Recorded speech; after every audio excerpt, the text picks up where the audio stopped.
They didn't just stage another scripted wrestling segment.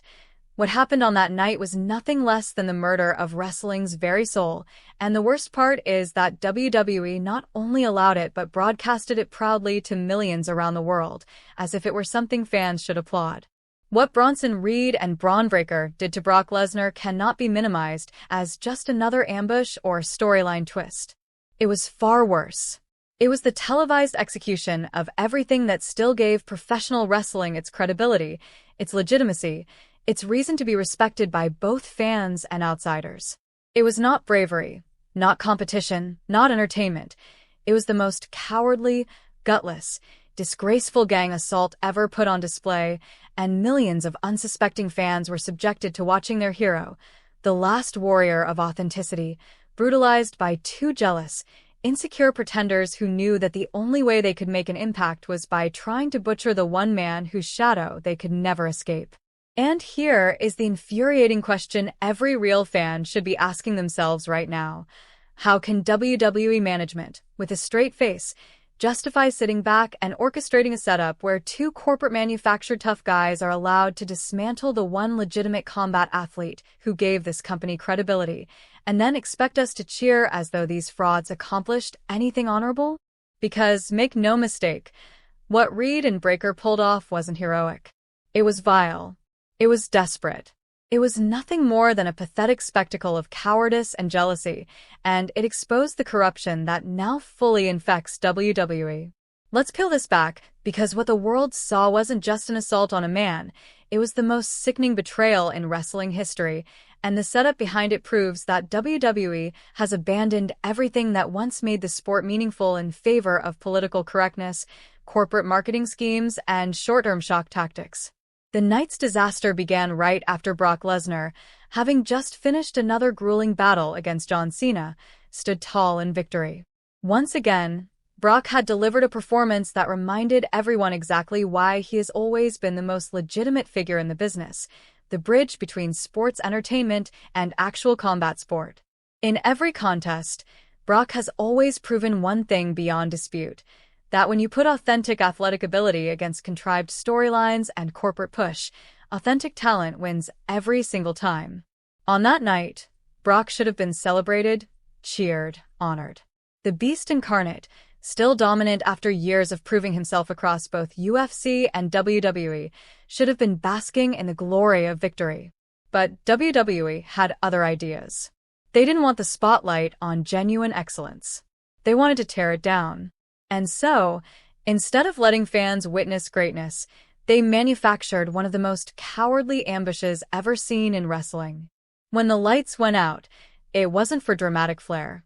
It was to give cover to two men too terrified to challenge Brock Lesnar face-to-face. It was a cheap magic trick to hide the fact that Reed and Breaker could only stand a chance if they attacked from the shadows, stacking the deck against the one man who exposed them as frauds. Bronson Reed was the first to appear. He walked out slowly, lumbering at the top of the ramp, his 330-pound frame meant to strike fear into the audience. But what real fans saw wasn't menace. It was weakness. Here was a man who had built his reputation beating down smaller opponents, a so-called monster who liked to puff his chest out when he had every advantage. Yet when confronted with the opportunity to face the most legitimate athlete in the company, he couldn't do it alone. His slow walk to the ring wasn't intimidating, it was the empty strut of someone hiding the fact that he could never compete with Brock on equal terms.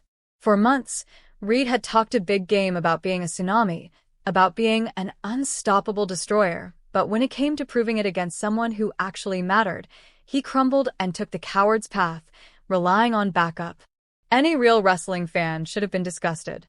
Instead, WWE's conditioned audience applauded, because the company has trained modern crowds to cheer not for authenticity or merit, but for manufactured drama that punishes greatness. Reed revealed himself completely in that moment, exposed as nothing more than a big man who can throw his weight around against lesser talent, but who lacks the heart, courage, and ability to truly stand alongside the sport's most elite. As shameful as Reed's actions were, Bron Breaker's involvement cut even deeper. Breaker comes from wrestling royalty. His father Rick Steiner, his uncle Scott Steiner, legends who fought, bled, and earned every ounce of respect through authentic competition. Of all people, Bron should have understood what it means to honor legends, to prove yourself through hard work and one-on-one battles. Instead, he jumped over the barricade like some hotshot rebel, acting like he was making a statement. But what he really did was disgrace his family's legacy. This wasn't courage. This wasn't intensity. This was opportunism of the lowest kind. It was a young wrestler too afraid to carve his own path, too desperate for relevance, choosing the shortcut of joining in a gang assault rather than proving his worth in an honest fight. Rick and Scott Steiner must have been ashamed, watching Bron throw away the dignity of their name to take part in this cowardly circus. And let's be clear, the fact that Breaker needed Reed's help to take down one man proves he knows he isn't ready. He knows he isn't strong enough, skilled enough, or brave enough to step into the ring with Brock Lesnar on his own. This one choice will forever stain him. True fans will never forget that his breakthrough moment came not from victory, not from respect, but from mugging an unprepared legend alongside another man. When Reed and Breaker entered the ring together, it stopped being wrestling and became a crime scene. This wasn't competition, it wasn't teamwork, it wasn't sport, it was a mugging. It was two men preying on one, and the fact that WWE let it happen on live television without intervention shows just how far the company has sunk. Brock Lesnar, even in his later years, still managed to fend them off at first because his natural toughness and real fighting ability shone through. But the numbers game was too much.